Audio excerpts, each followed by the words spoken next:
Alors, j'ai moins parlé de expérience, mais plutôt de ce qu'on essaye de mettre en œuvre. On va changer un peu de ce que les deux précédents ont discuté. MSF se présente un peu différemment que peut-être d'autres acteurs dans ce milieu, car on fait beaucoup, beaucoup de différents types d'activités et on est vraiment souvent très, très médicalisé.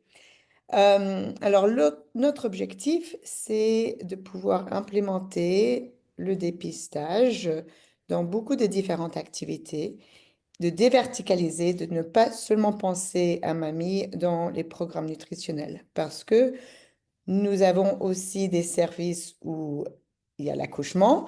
Nous avons aussi des services de néonatologie où les enfants très malades, les nouveau-nés très malades sont pris en charge.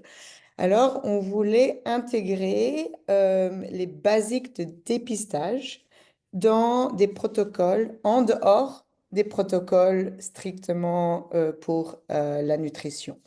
Alors voilà, je vais juste vous présenter quelques exemples. Next.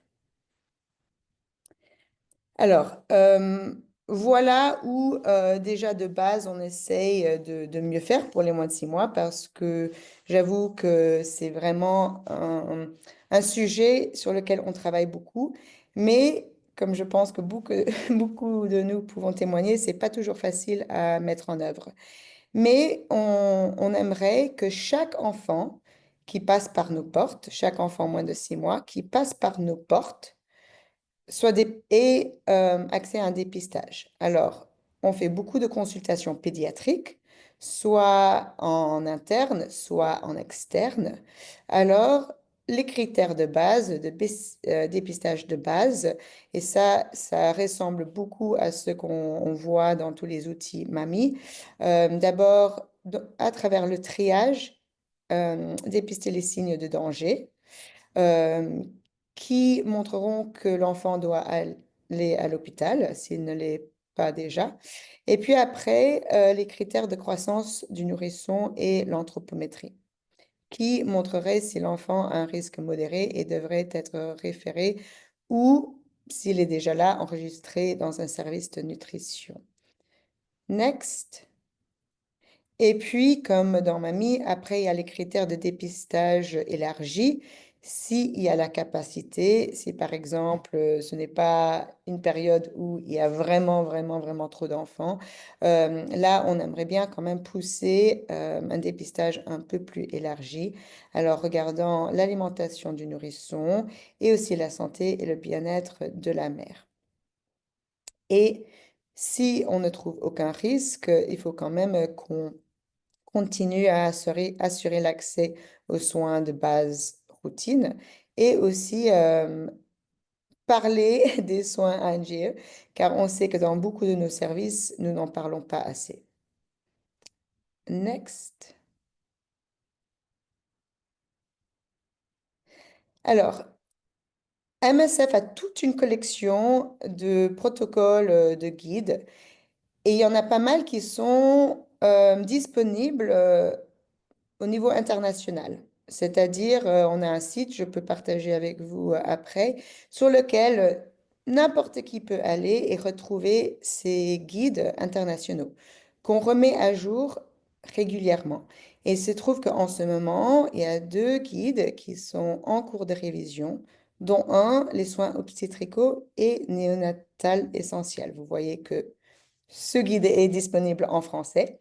Alors, on profite pour intégrer un dépistage de nouveau-né.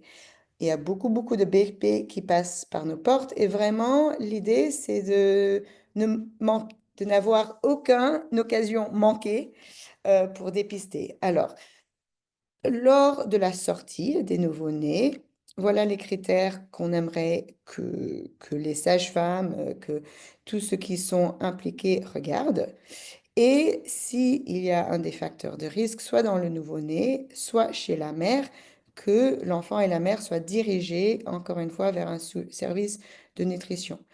Alors ici, vous voyez peut-être que d'un côté, c'est plus bref, on ne met pas les critères de danger. parce que normalement, c'est des enfants qui sont déjà prêts à sortir de l'hôpital. Alors, ils ne devraient normalement pas être référés vers l'hôpital. Alors, c'est vraiment pour regarder, pour trouver les enfants, les prématurés, ceux qui ont un faible poids à la naissance, là où il y a la mère qui est peut-être décédée pendant l'accouchement. Euh, Ces risques-là. Et on va quand même aller un peu plus loin avec la mère. Ce n'est plus dans les critères élargis, mais ces critères de base. C'est regarder si la mère, elle est encore malade, si la mère, elle indique elle va avoir la difficulté de s'occuper de l'enfant ou même d'elle-même pour toucher un peu sur le côté santé mentale. C'est très simplifié parce qu'on ne veut pas demander trop, parce que sinon on a peur que ce ne sera pas fait, mais au moins on commence à penser aux besoins du père, bébé et mère. Next. Alors ici, le guide qui accompagne un peu, ça c'est soins néonatal. En ce moment, c'est un guide interne. Ça veut dire qu'il y a seulement accès au staff MSF. Mais la prochaine version, alors la révision qui est en cours, a l'objectif d'être disponible au niveau international. Alors, c'est un guide très, très médical parce que c'est vraiment pour les nouveau-nés qui ont des complications assez sévères.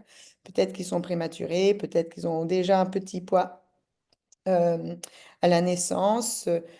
Voilà, on voit déjà des choses que je dois un peu changer les mots, mais ça, c'est le draft qu'on essaye sur lequel on travaille. Alors l'idée, c'est que encore une fois, à leur sortie, on sait déjà que ces enfants-là sont à haut risque.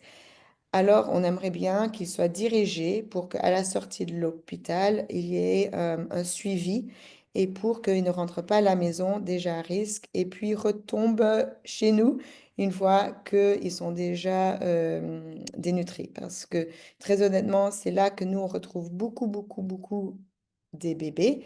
C'est une fois que c'est trop tard et ils arrivent chez nous à l'hôpital et doivent être hospitalisés. Alors, on essaye de bouger plus de nos activités vers l'extérieur, vers la communauté, avant que ce ne soit trop tard. Et voilà, c'est tout pour moi.